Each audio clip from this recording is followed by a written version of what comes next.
एक बहुत ही सुंदर और प्यारा एक गांव था।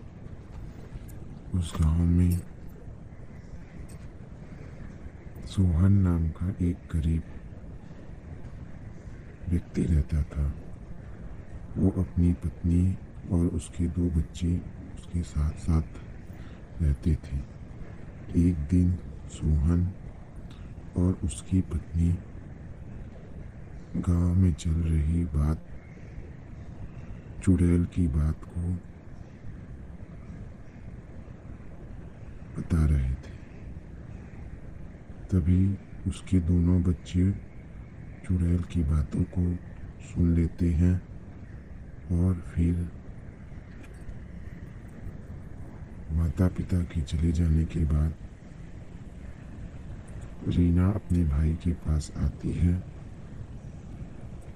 और उससे जंगल में चलकर चुड़ैल से मिलने की बातें कहती है कि चुड़ैल की बातें सच है या झूठी। चलकर हम लोग रात में उसको देखेंगे। फिर सोहन ने भी इस बात को के लिए तैयार हो गया और रात में चलने के लिए तैयार हो गया और अपने माता पिता के सो जाने का इंतज़ार करने लगे। रात में जब सोहन और उसकी पत्नी गहरी निद्रा में सो जाते हैं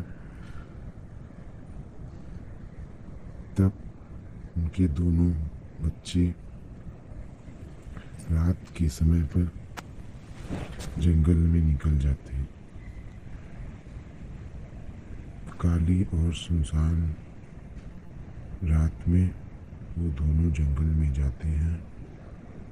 तभी उन्हें अचानक से सामने एक चुड़ैल दिखाई देती है।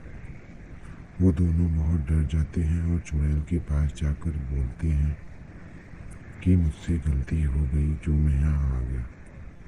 चुड़ैल उनकी बहादुरी को देखकर बहुत खुश हुई और उन्हें जाने के लिए छोड़ दिया। इधर दोनों लोग अपने बच्चे को न देखकर बहुत उदास हो गए। अचानक उनके बच्चे वापस आ गए और उन्होंने जंगल के सारे किस्से को अपने माता पिता को सुनाया।